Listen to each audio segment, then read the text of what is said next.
It's the classic one-day American race, the jewel of the Commerzbank Triple Crown, the Philadelphia International Championship presented by Rock Racing. It's famous for its infamous Manayunk Wall. It's also famous for the Liberty Classic, the premier women's cycling event in North America, a race no American rider has ever won. On the men's side, the top teams in the world are competing, including High Road, CSC, Slipstream, all competing in brutal 100-degree heat. The heat is also coming from the Maverick Rock Racing team, here looking to rock the boat. They're all wondering for whom the bell will toll, who will be the Commerzbank Triple Crown champion in Philadelphia. It's the 24th annual event getting ready to start, one of the greatest international fields that we have ever had, and the mayor of Philadelphia is ready to start. There they are, ladies and gentlemen, around the world. 200 riders, the best professional riders have come to America, have come to Philadelphia for the 24th running year. The Philadelphia race is famous worldwide. In the international peloton, in Italy, in Germany, in France, in Asia, everybody knows about this race. And this is something that everybody wants to win. And they come, they're excited, and they got their best game on for today because Philly counts worldwide. Oscar Sevilla from Rock Racing, he's a Tour de France veteran. He's a climber. He needs to make this race as difficult as possible to be successful. But the beauty of Rock Racing is that even if Sevilla can't get away and he can't break everybody's legs, they have a sprinter, Freddie Rodriguez, who has won here before, and if it comes down to a field sprint, he's a man to watch. The race opens up with 3 one-mile laps. They go from Logan Circle to Aikens Oval and back. It's a nice parade for the public gathered here for the start before they launch out on the first of their 10 times up the dreaded Manayunk Wall. And for many of these riders from Europe, it's the first time they've ridden here in Philadelphia. And Jesse, as you know, the first time they experience Manayunk, it's quite a shock because that is an experience unlike anything worldwide. We have a special Philadelphia flavor for bicycle racing. It's all gathered there at that end of the bike race. It's not only an unbelievably short, steep climb, 18% grade, but it's the crowds on Manayunk. That is just, I've raced up, it's so inspiring. Sometimes I have to admit you don't feel the pain the first couple laps because it's just, the fans are going nuts. There'll be water being sprayed on the riders. It's just so unbelievably exciting. You have to get up to the wall. They go out the Kelly Drive to the top of the screen and up into Manayunk through the crazed Manayunk Wall with all their fans up to Roxborough Avenue. Then the fall from the wall down Ridge Avenue, back down to Kelly Drive where they loop around, and then there's an extra Fountain Green Drive, formerly known as Strawberry Meadows, back down to the Kelly Drive and back around Lemon Hill to the start-finish line, and then they finish at the end of the race, and that's not enough. With 3 laps around the final 3-mile circuit, Logan Circle to Lemon Hill 3 times for a total of 156 very, very hot racing miles. Bernhard Eisel, last year's Triple Crown winner, second here last year. The big Austrian loves hard conditions, and his team is doing a lot of work to set him up for a win today. A very, very good rider. Big man, perfectly suited for this sort of condition. Can he take the heat? Now, this is a sleeper, Alejandro Borajo from the Colavita team. He is an Argentinian rider, raced in Italy, now making his home here in the United States and winning races left and right, wicked sprint. Spain Tough, the #1 rider in all of the Americas. He wins races from Canada to Bolivia. He is the UCI America's Tour champion from last year and a very tough guy. Greg Henderson, the winner here in '06. The fast, super fast New Zealand track rider with a blaze of speed. He'll be a companion of Bernhard Eisel's if this does come down to a sprint, a danger man to watch. The Triple Crown winner in 2007. And then Matty Goss, second here last year, CSC. He is their man for this race, I believe. He's a young, powerful, young rider, only 21 years old, turned pro at only 19 years old. Rory Sutherland, he's been riding extremely well. You see, he won the Joe Martin stage race, toured Denmark in 2005. I mean, he's just a strong all-around rider. Svein Tuck from Canada, the leader of the UCI in 2007, the winner of the UCI America's Tour classification. Francisco Matamoros from the Tecos team. Glenn Chadwick from Type 1. Jessica, Glenn Chadwick's been ill all winter. That's right. Glenn's been ill, and, you know, it's just sometimes it's a blessing in disguise. You just peak a little bit later, but, you know, he worked through it. He's back. He's New Zealand's time trial champion, and you know what? He's looking pretty good right now. Very interesting. Now, what's going to be of note to watch is the strength of these various riders, with only about an hour of 20 hour and 20 minutes of riding left in the race, about 40 miles left in the race. Matamoros already looking a bit weak to me. He's missing pulls. He's not working with the full heart that he might have earlier. Maybe he's taking a breather, but certainly drinking, that's key.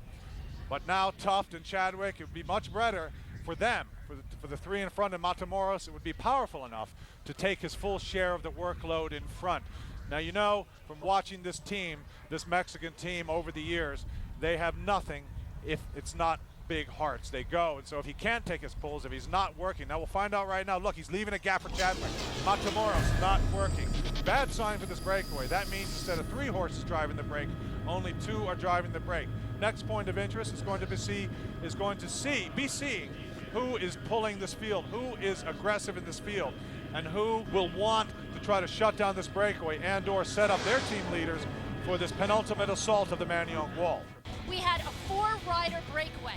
What looked like happened is that more riders bridged from the field to that breakaway, and it got a little mixed up. Jesse, Chantel Beltman has gone on the attack from those riders in front. So Chantel Beltman, we've talked about her. She's just an unbelievable teammate. Extremely strong. She puts herself out on the line. You know, she could win this too. This is just amazing how fast things are changing right now. What's happened behind, it looks as at the time that we were off the air, that a group has caught up from behind to our leaders. So our 4 have turned into what looks to be about 7. High Road assessed the situation and said, okay, this is too many riders. Who knows, maybe Ina, with all these efforts, isn't feeling 100% that she can win this race. So bang, they send Beltman on the attack. It's another horse, another bit of power. And Beltman now is only about 1 mile from the finish line. 1.5 miles from the finish line. So with this gap, she could very well be on the way to running away with a solo victory for this Commerce Bank Liberty Classic, Jesse. And the beauty of that is that if Chantel Beltman can stay out there, then you have Ina Teutenberg amongst the 7 other riders who can win the field sprint. They could get 1-2, 1-2-3 even. Coming back, reassessing that distance, we're about 3 miles from the finish line because we're still the Lemon Hill as we get our bearings of where we are actually on the course. And she was coming down the Dutch woman Beltman from the Strawberry Mansion. So back in front, back in the chasing group, you have the team, and now that's number 82 from the Cheerwine team, the New Zealand rider Catherine Cheatley, desperately chasing. But behind Cheatley and her teammate in those violet pink-colored uniforms are the High Road riders, marking them, making them do the work, because in front is Beltman. So John, just to recap, because things got a little confusing here, we had a 4-rider breakaway. What looked like happened is that more riders bridged from the field to that breakaway, and it got a little mixed up, and then Team High Road sent Chantel Beltman up the road from that breakaway. So we have Chantel Beltman, Team High Road, off the front, then the chasers, about 7 riders just behind her, and then another gap before the field. Beltman's got this beautiful, beautiful style. Sort of looks like a Danny Pate on a bicycle. All long and lean and gangly and pedaling in a beautiful, smooth way. This is someone that looks like she can go forever. We don't have a time gap yet, but we can get a visual. And on the approach, look, she's got it looks to be about 15 seconds, Jesse, with one final time up Lemon Hill. And from behind now, as you look at the chasing group, 15 seconds behind, Chantel Beltman from Holland. The Cheerwine team desperately trying to close this down.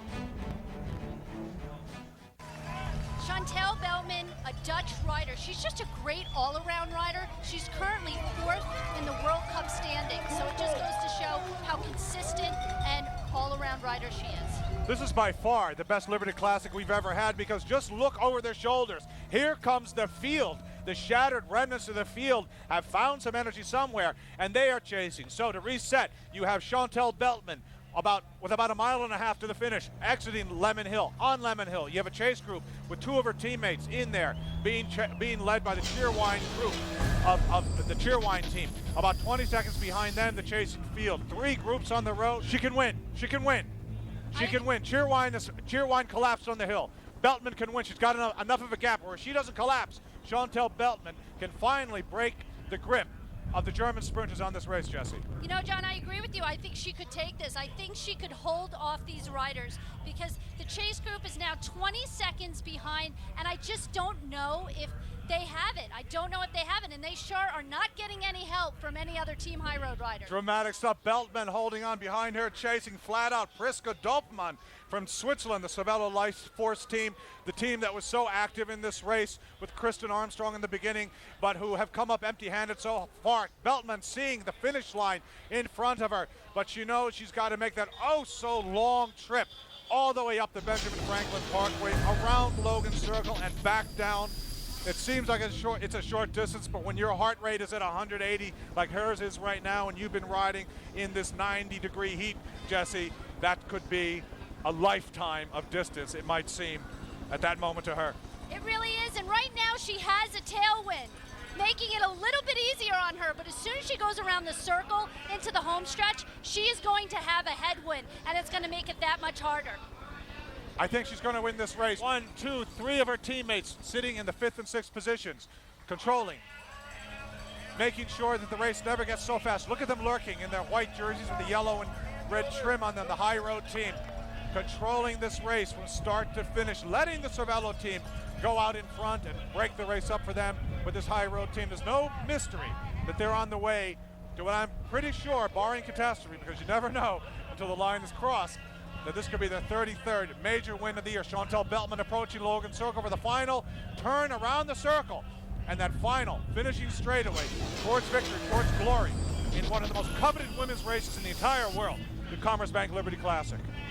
Very aggressive ways. I think Chantal Beltman is going to be able to hold off this field, and the rest of the riders are going to sprint for second. She looks so strong right now. I tell you, Team High Road, just brilliant tactics. They really set this race up well. But you know what? It's not over until it's over. You never know what could happen. And what was interesting as well is the fact that they weren't fixated on the Teutenberg victory. They were willing to say, hey, Ina, you know what? It's not your day. It could be Chantal's day. We're going to play that Chantal card as she approaches the final 500 meters, 500 yards of the race, the field in sight behind her. But Chantal Beltman coming down the Benjamin Franklin Parkway. Oh, can she hold this field just blazing down? Now they're starting their field sprint. It's like, can she hold them off at this point? The sprint being launched behind her. Beltman coming down the road, just coming inside of her finishing camera. Beltman, the field, 20 seconds behind her, but they're in full sprint. Look at the wheels back and forth. She can't give up, Beltman. She's got to keep pedaling. Now she knows that she can win. Yeah. Crash in the right back sprint. there. Crash in the sprint. Coming down, it's the field sprint behind Chantal Beltman, and in second place, 42. terrible crash, number 42 goes down hard. And Ina Teutenberg takes second place for a High Road 1-2.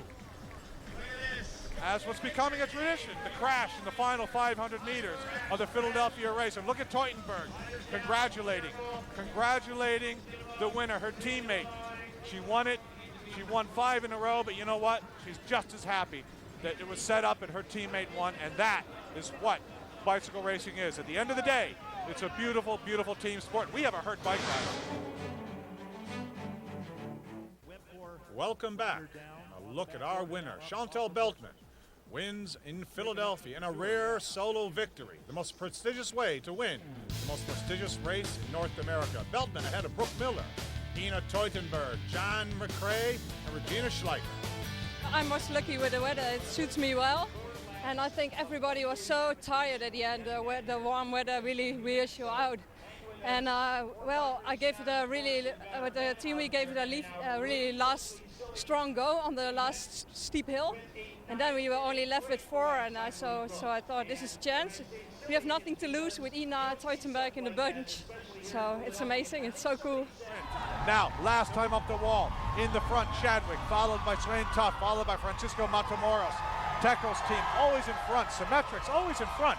These two teams, every North American big hard road race, these two teams have somebody in front. They honor their events, they're gutsy, they're generous with their efforts, and they're always an advantage for any promoter who runs races in North America to make sure that these two teams, obviously Type 1 as well, they're part of the circuit all the time.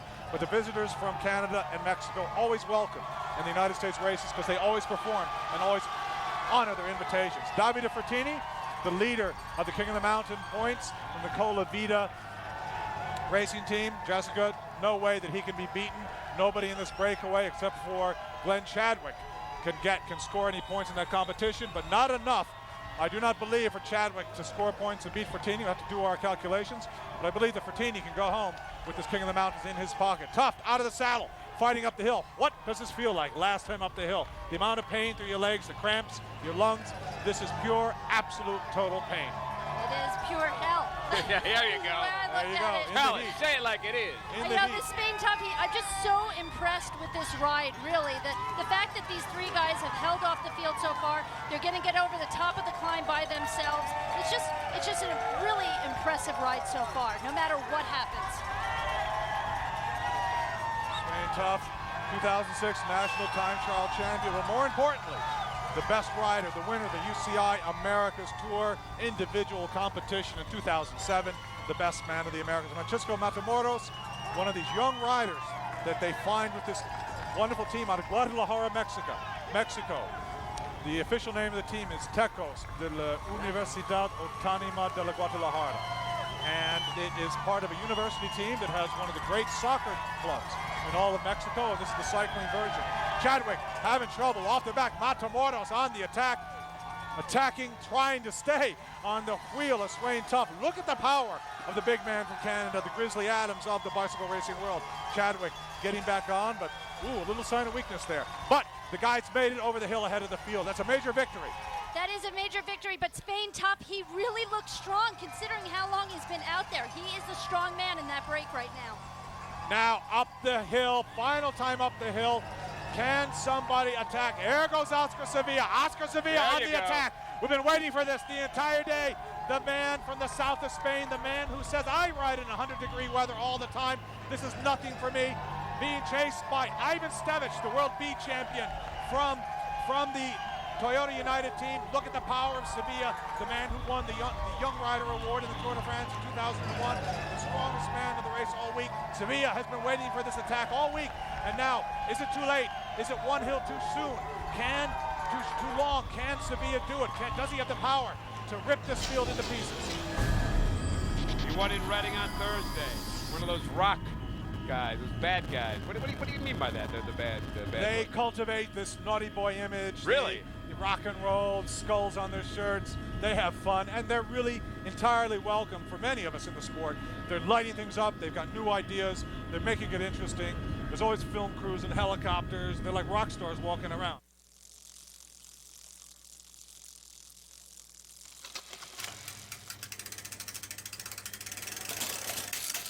I'm impressed how well we've gelled together in such a short amount of time.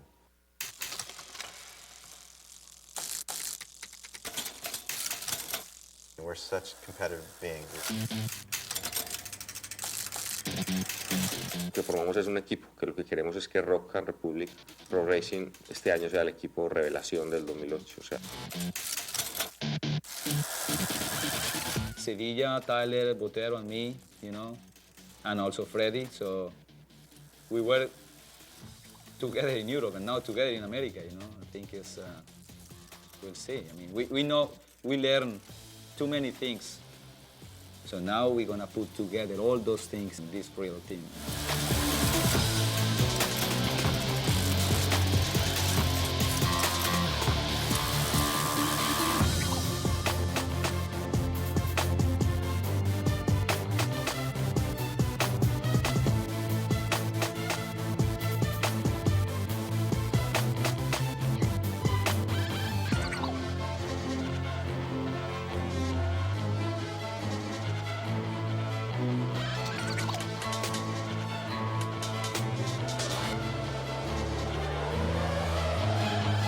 Contento de encontrarme con Santiago, con Víctor, con Taylor, y luego pienso que es un buen equipo donde nosotros aportamos experiencia, veteranía y los jóvenes ilusión, ganas, y pienso que es un buen equipo, muy bueno.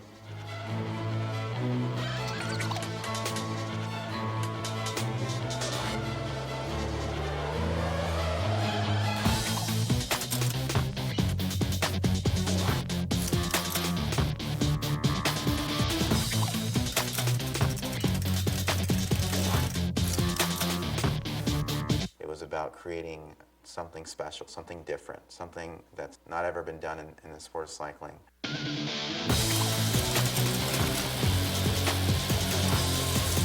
I have high expectations for myself, for the team. You know, I know we're gonna have a big year, and I think we're gonna turn a lot of heads. And I know Rock Racing is, the brand is gonna take off. I know it. I know it.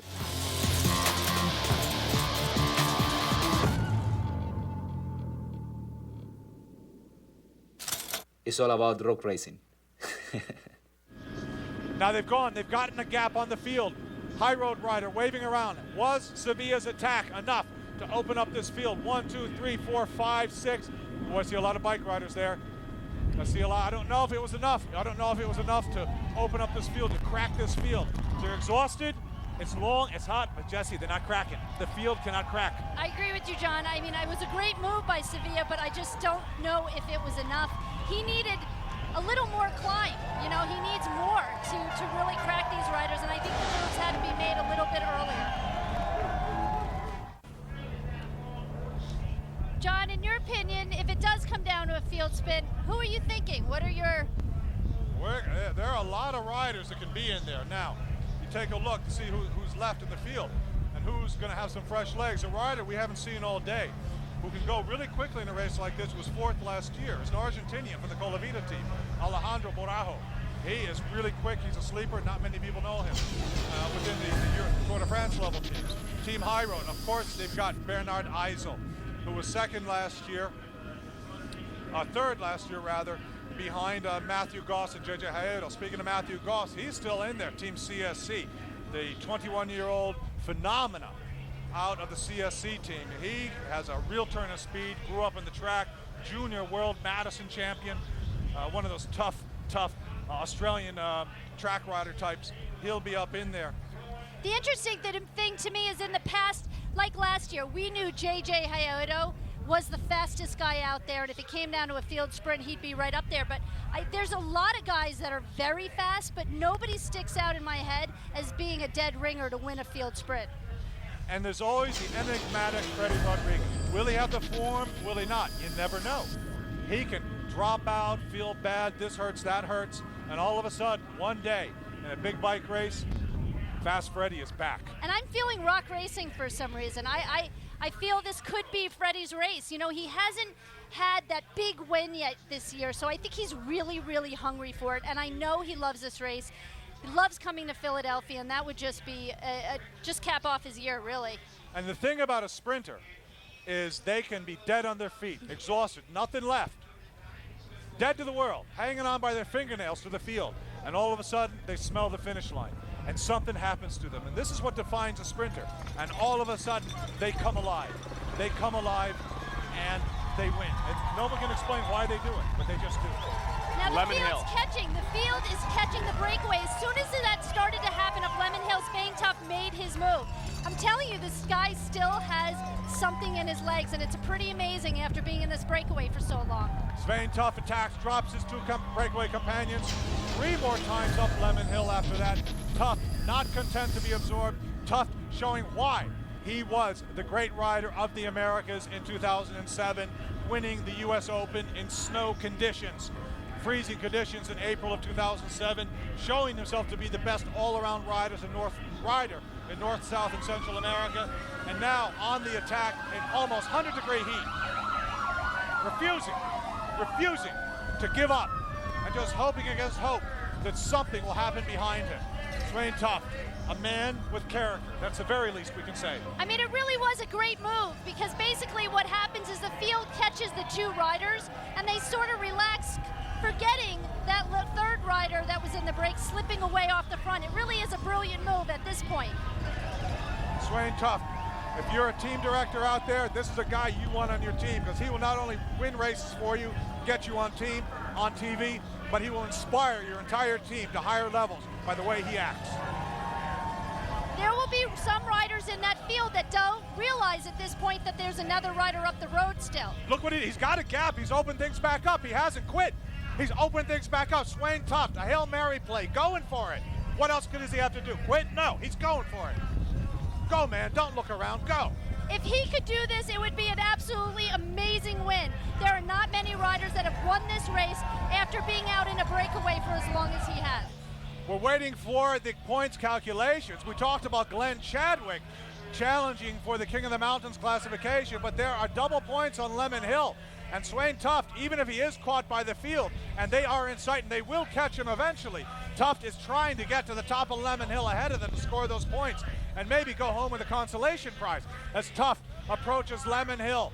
3 more times up the hill. Here comes Tuft. He'll make it to the top this time. He'll make it to the top. It pains me to say this, but I think Swain Tuft is going to get caught. He can do it. Because he's a hero today. He's been the most aggressive rider. I mean, this is just an awesome ride. He can do it. Tuft, if he makes it to the top of the hill, if he makes it to the top and the field doesn't catch him, they're 10 points, and he'll pass Fertini by 1 point. Swain Tuft trying to go to the top of the hill, trying to get to the top of Lemon Hill, and he does it. And Swain Tuft, at the last minute, takes the King of the Mountains away from Fertini. And now look at him sitting up. He's done it. That was his effort. Oh my goodness, Tuft. According to our calculations, it's 31. We'll have to see. According to these, it's 26. We'll need confirmation from our judges. But right now, that's what we're getting. So now Swain Tuft has been caught. The field is together. We have some riders that have gone off the front. The crowd was just going crazy on Lemon Hill. Amazing. Just crazy for Swain Tuft.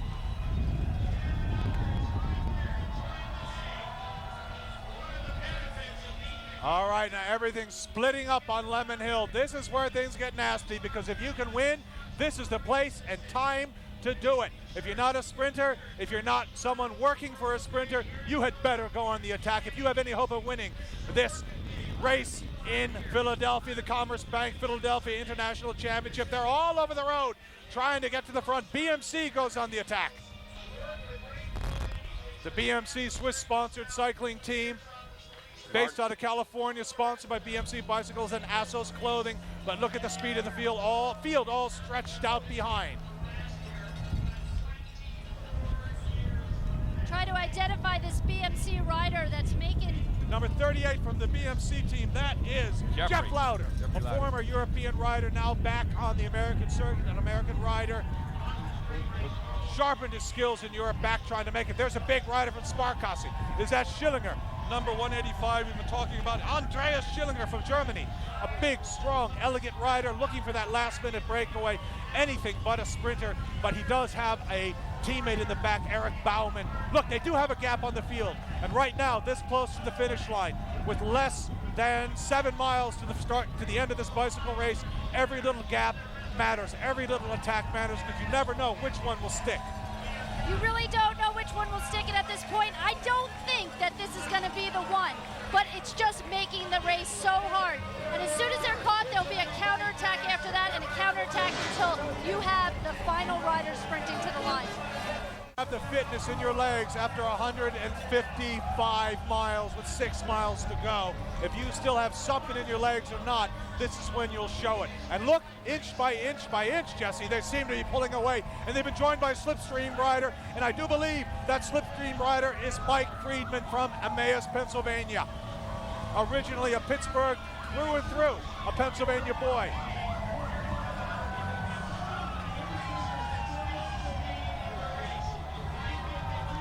Now this breakaway it has some riders. It has some more riders, fresh legs. The more riders, the better. It's getting very gusty and windy right now.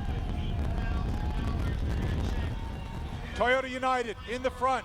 Schillinger in the front. That is Mike Friedman, the bulldog from Allentown, from Emmaus, Pennsylvania, who's learned to race on the velodrome in Trexlertown, brought up on the track, that wonderful program that creates so many champions. But look, they're caught by a group now. 1, 2, 3, 4, 5 riders have bridged up from behind. Now, these riders have nothing to do but organize themselves and start to work together. They do have a gap on the field. Looking around, not the time to look around. Time to go to the front. Mike Friedman in the front, taking control of this bicycle race, flicking his elbow for the rider to come through behind him. desperately chasing, with the field snaking back and forth across the road behind. This isn't going to happen. They just can't get organized, these riders. I just don't think this is going to happen. They're sort of looking around. This breakaway looks like it's going to be over very soon. Too many calculations. Not the time to look around. It's time to go to the front.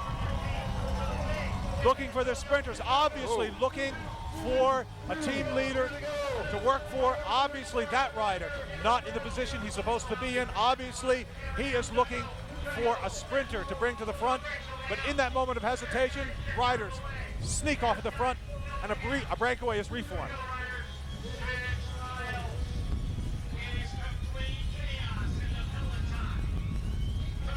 Now, this is a Toyota United Pro rider at the front right now, but like I said, it's just they're having a tough time getting organized. That's the problem right now. It's the end of the race. It's chaotic. There's attacks here and there. Everybody, we can't get the numbers on these riders for the moment, but it's a Toyota United and a BMC rider. The BMC team, an American team trying to follow in the footsteps of the Slipstream team, doing the European campaigns, trying the hard races. Darren Lill from BMC Racing in front. And is that the Toyota United rider? Is that Heath Blackgrove? We'll have to get a confirmation of his number. Looking around, a lot of looking around. The race is in front. Caleb Mannion, the Australian. Caleb Mannion, tough, very good rider from Australia with Darren Lill. Now being joined by two more. Now you have a group of four in front with a gap. See, now this is what's getting scary when they get a gap like this. And they get some major teams represented. The major teammates will shut down the field, at least try to. A high road rider, number 12 in front. That is Bernard Eisel in front in the breakaway. Is he working or is he's committed? Eisel going on the attack. Eisel believing in the breakaway, potentially, possibly throwing away his chances with these efforts of a sprint finish. Eisel believing that this breakaway can work. Helicopter shot, is this the field or is this the breakaway? I believe this is the field. This is the field. High roads They're out all the front, together, all back together. And that's what Eisel was doing at the front. Everything back together. Two more times up Lemon Hill, Jesse. You know, just you're sitting on the edge of your seat right now, just waiting for that moment, that decisive moment that's going to show how this race is going to end up. This is the last time up Lemon Hill. The last time, the last chance. A correction, the last time up Lemon Hill. And then an attack, you have to attack. David Frattini and Svein Tuft tied for the King of the Mountain classifications according to our ever-changing final points in on the attack. A rider goes trying to escape the field, the chasing field, last chance for glory. If you are not a sprinter, final time up Lemon Hill. Less than 3 miles, less than 2 miles to the finish of this 24th annual Commerce Bank Philadelphia International Classic. This is your last chance. With a major lead out for these sprinters, I don't know how these riders are going to stay up the front. I think this is going to be a field sprint. I really do. Number 91 in front there. That is the big rider from Rory. From the Helsinki team, Rory Sutherland. Rory O'Sutherland has got some horsepower, this guy. If there's anybody in this peloton that has the power to possibly hold off a charging field on a last lap, it could be Rory O'Sutherland. Rory Sutherland. Terrific rider, dominant winner of Mount Hood this year. He's been dominant in the stage racing in the latter part of this season, leading up to this bicycle race. With him, number 205. And that is Team Type 1. That is Christopher Jones. If that, we have a confirmation on that number. 205. Chris Jones of Team Type 1. Team Type 1. Two riders in front trying to hold off this field, Jesse. Can these guys do it? Can they stay off the front? This is an amazing ride. Amazing ride. I tell you, it's so tight at this point. I don't know what to say. I keep going back and forth. They can stay off the front. They know it's going to be the sprint. I can't decide. They've only got about 5 seconds from that hard charging field, and that field is ripping down the road. Not a time to look around, Rory. You either put the hammer down and go or not, because this field is coming. And once they catch you, there's nothing you can do. So you might as well adopt the Swain Tough attitude and just go for it. Really, there's no conserving energy at this point. Like John said, you just have to put your head down and go. Last time up the Benjamin Franklin Parkway. Oh, look at the field just bearing down on these breakaway riders. Oh, I think it's going to be an awesome field sprint.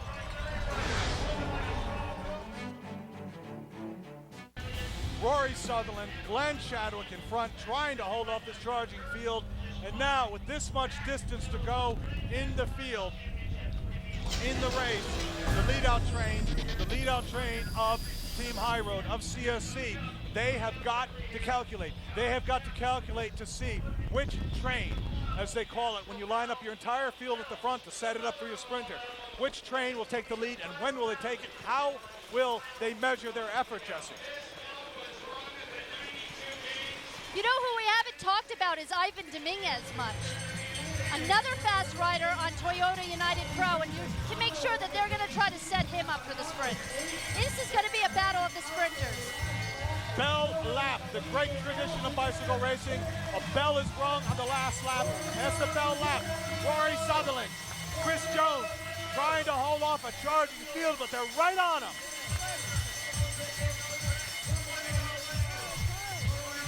In the front, the Tecos team.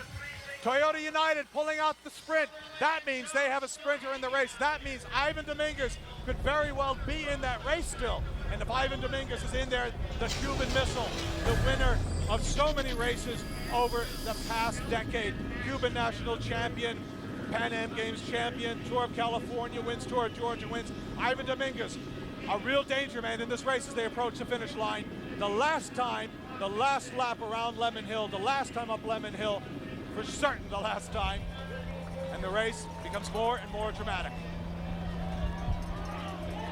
These two guys keep hanging on a little bit longer than I think they can, a little bit longer, a little bit longer. Well, we said before, if there was anyone in this race that had the legs to keep this race going, it would be Rory Sutherland.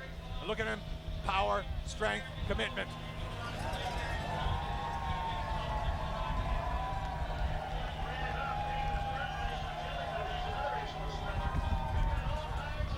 Going to be a waiting game at this point, a waiting game. No team from behind has taken control of this race so far. And what they're doing is letting Sutherland and Jones hang out there. And it's a game of chicken behind, because CSC is looking at High Road and High Road is looking at CSC, and they're saying to each other behind, we'll let them win. You want to let them win? You start to chase. No, you start to chase. And it's a game of chicken. Who's going to be the first team to crack psychologically and start to chase and commit themselves to a chase at the front and the lead out? And right now, this plays to the favor of these two men in front. The psychological waiting game from behind. Not one team, not Toyota United, not Rock Racing, not HealthNet, certainly not HealthNet with Rory Sutherland in front, rather not CSC, are willing to commit themselves to closing down these riders and have the other teams profit from their efforts. So right now, waiting game. Now they come behind. It's all shut down, and the field is there. And the last time up Lemon Hill, the last time, finally, truthfully, I promise you, the last time up Lemon Hill. And here it comes. What do you see, Jesse? I tell you, there are going to be moves on Lemon Hill. You see Symmetrics, I believe that, no, I'm sorry, Slipstream. Is this Slipstream making a move? I can't tell with the jersey. That is Slipstream. I believe it's Boskrant. I believe it's the Dutch rider, the fourth place in Paris-Roubaix, the young, emerging, rising, rocketing star out of that team that finds these riders, these race champions out of the racing up Lemon Hill. He's joined by another rider. We'll have to get those numbers as we get closer to the line. But certainly a powerful attack by that Slipstream rider. It was a powerful attack, but like you've said before, we're at the very end of this race. I don't care how tired these sprinters are. They are not going to let somebody go up the road. But not enough. The field still all over them. Four men have formed in front. They're going to start to work.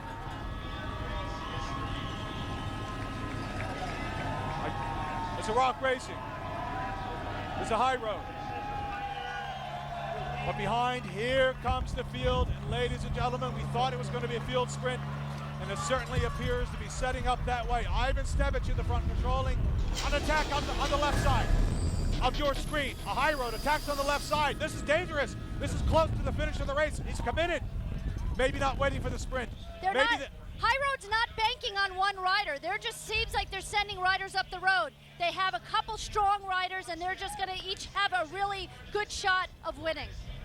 High Road applying the same tactics that worked so well in the women's race, not waiting for the sprinter, attacking wherever they can.